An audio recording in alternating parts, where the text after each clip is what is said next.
talking mainly about terrorist threats against facilities. What about the possibility that someone would try and assassinate one of our political leaders? Well, actually, that was the intent of the book that I was involved in the middle of last August when this event occurred. And the whole premise was that it would be technically very feasible for someone like Saddam Hussein to make an attempt to decapitate our government by assassinating or eliminating our entire capital. The pure strength of the warheads available to a dictator or a strongman like Hussein are awesome. I was watching FBI Director Mr. Sessions saying that at the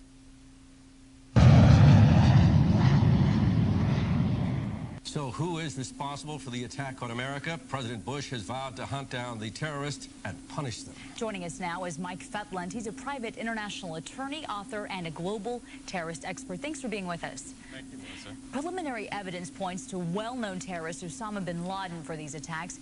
Do you know what the evidence is that makes him suspicious? A couple things. One is that he's been involved in attacks previously against us. Two is that he's been holed up in Afghanistan, and the Taliban have trained jet pilots.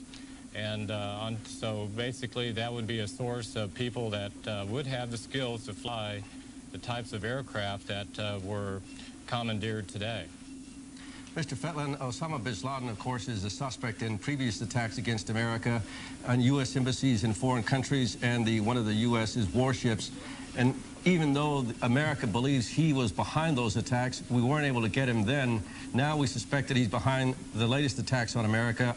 What would be different in being able to get him now? That's a very good question, Mike, because these guys are very shadowy. He could be in a tent on the side of a mountain in Afghanistan, and he would not make a very easy target to reach. Keep in mind also, I think we should be thinking a little bit broader that Saddam Hussein also has trained Air Force jet pilots and could have provided some type of support in that, and you realize how hard it's been for us to eliminate Saddam Hussein in the last 10 years. President Bush says our military will hunt down and punish who's responsible for this devastating attack on America. Any idea how the U.S. will proceed from here? Another good question, and it's going to be very difficult. There's going to be a lot of investigation to find out exactly who was behind this and then reach out and try to punish them. But the problem really will be finding evidence, since basically with a kamikaze attack like this, most of the evidence will be destroyed. Okay. Michael, thank you so much for your help. Mike Fjetland, he is our terrorist expert. Thank you. Houston Congressman Tom DeLay was in Washington when the Pentagon...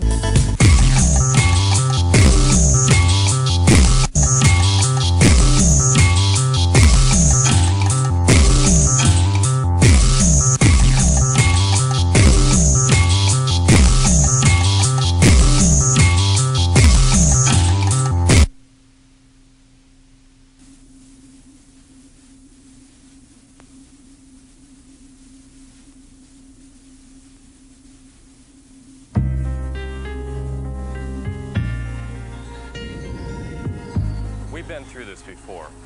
We went through it with Pearl Harbor.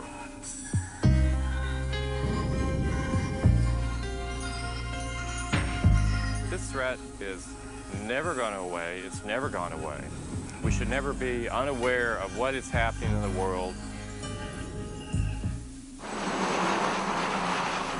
Not to live in fear of it, but you should always be prepared for it. Victoria sits on Highway 59. It's a major transit point between Mexico and the United States.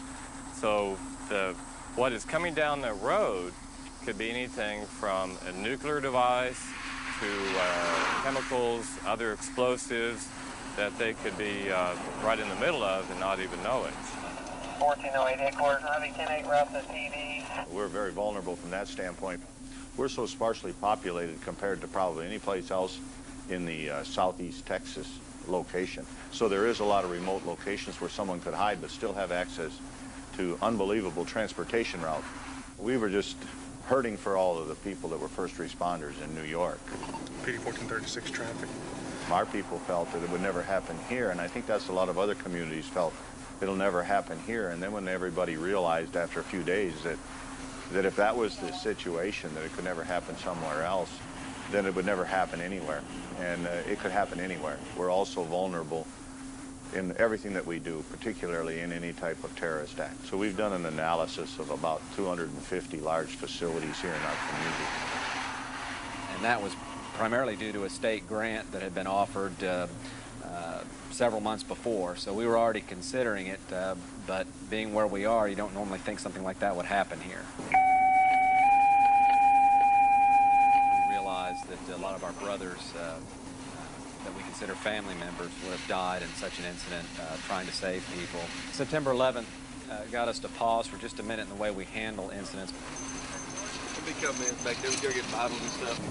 Medic 2 en route to Citizens Medical Center code. Understand that if the event occurs, you will be overwhelmed, it will be beyond your means, and learn now, before it happens, how to get state, national, regional resources to you as quickly as possible to help you with the overwhelming challenges that you have. That is the #1 priority for preparation for this event.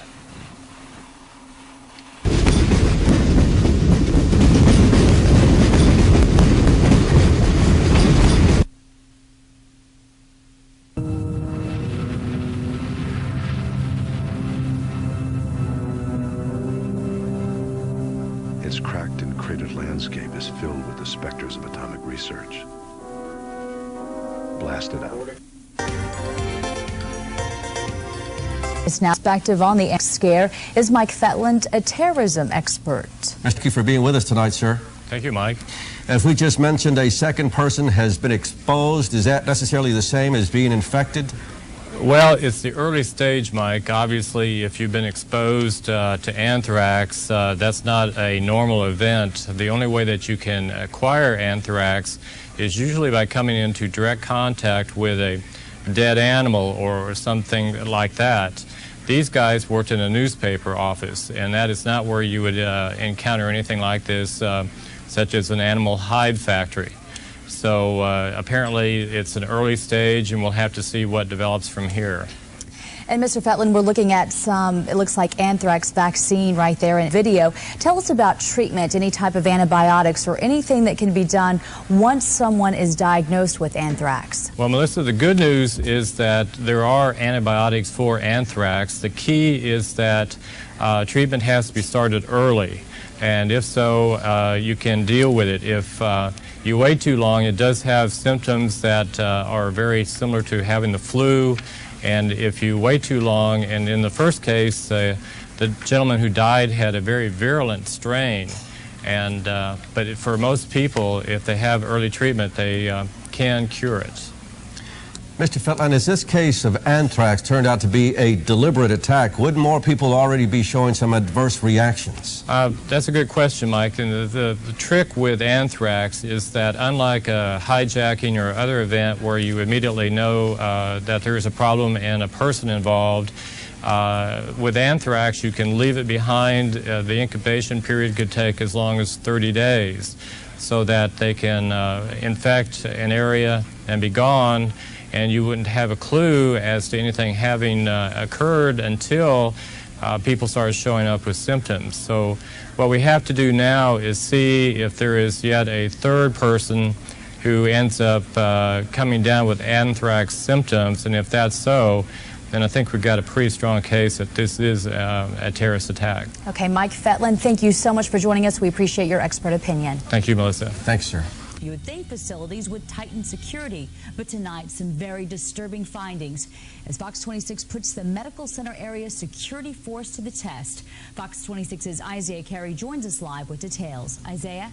Well, Melissa, yesterday hospital officials say they were prepared for the worst. So we gave them a test, and 2 of 3 hospitals failed. The Houston Medical Center area, the largest in the world, and on the list for terror. Got a major bomb. We showed our video to terrorism expert Mike Fjetland. You could have done a vast amount of damage well before anybody questioned you. Fjetland says the 5 minutes we had without being approached by security at the hospitals is enough time for a terrorist to go to work. You don't even need minutes. If they really wanted to park a vehicle, walk away, and still live to tell about it, they could easily do that.